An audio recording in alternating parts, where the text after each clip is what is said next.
ముఖ్యంగా మరి మల్లన్న సాగర్ సార్, మాకు మల్లన్న సాగరు కొండపోచమ్మ నుంచి మరి కాల్వలలో నీళ్ళు వస్తాయి సార్. మరి 10th package, 11th package, 12th package, 13th package ఉంటుంది సార్. మరి దాంట్లో మరి ఉప్పర్పల్లి కెనాల్ సార్, ఇంకోటి శంకరంపేట కెనాల్ సార్, ఇంకోటి రామాయంపేట కెనాల్ సార్, ఇంకోటి సిద్దిపేట కెనాల్ సార్.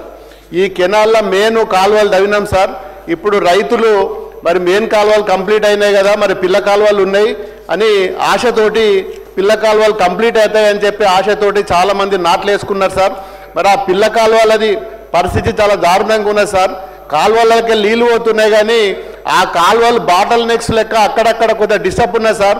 చిన్న మీరు దీంట్లో అధికారులతోటి పురమాయించి తక్కువ బడ్జెట్ తోటి చాలా గ్రామాలకు, చాలా చెరువులకు కుట్టలు నీళ్లు నింపుకోవడానికి మంచి అవకాశం సార్.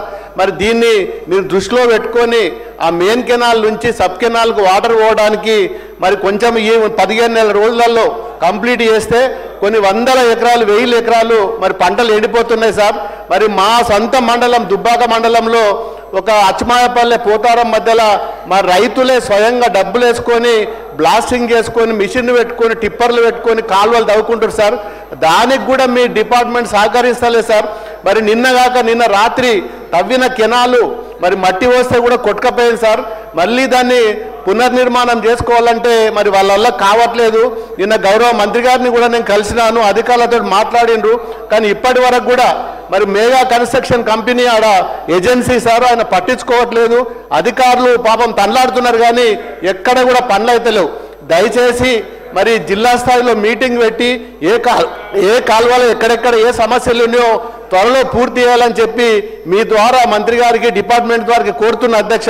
ఇంకొక చిన్న విషయం అధ్యక్ష, మరి కరెంటు మోటార్లు కాలిపోతున్నాయి, ట్రాన్స్ఫార్మర్లు కాలిపోతున్నాయి, కరెంటు పోల్లు సరిగ్గా ఇవ్వట్లేదు. మరి ఎవరికి డిపార్ట్మెంట్కి ఫోన్ చేస్తే సార్ మా స్టోర్లో మెటీరియల్ లేదంటుండ్రు సార్, స్టోర్లో మెటీరియల్ లేదంటుండ్రు. మరి వైర్ కావాలన్నా, ట్రాన్స్ఫార్మర్ కావాలన్నా, చిన్న ఫీజులు కావాలన్నా, కరెంటు పోల్లు కావాలన్నా, మరి ఏ సబ్స్టేషన్కి ఫోన్ చేసినా, ఏ అధికారికి ఫోన్ చేసినా స్టోర్లలో మాకు బడ్జెట్ లేదు, మెటీరియల్ లేదు, మేము ఇయ్యలేమని చెప్పి చేతులు ఎత్తేస్తారు సార్. మరి రైతులు చాలా గ్రామాలలో డీడీలు కట్టిండ్రు ట్రాన్స్ఫార్మర్ల కోసం. ఆ డీడీలు కట్టిన వాటికి కూడా ఇప్పటి వరకు కూడా వందల వేలలో కూడా డీడీలు పెండింగ్లో ఉన్నాయి. కట్టిన వాటికి కూడా ట్రాన్స్ఫార్మర్లు ఇస్తలేరు, లైన్స్ చేస్తలేరు. ఇవన్నీ చాలా సమస్యలు ఉన్నాయి సార్. ఇంకొక చిన్న విషయం సార్, మా దుబ్బాక టౌన్లో మాకు ఒకటే ఒక మున్సిపాలిటీ ఉంటుంది సార్. TUFIDCల గతంలో మేము 20 కోట్లు శాంక్షన్ ఇస్తే మరి మీ ప్రభుత్వం వచ్చిన తర్వాత ఆ 20 కోట్లు క్యాన్సల్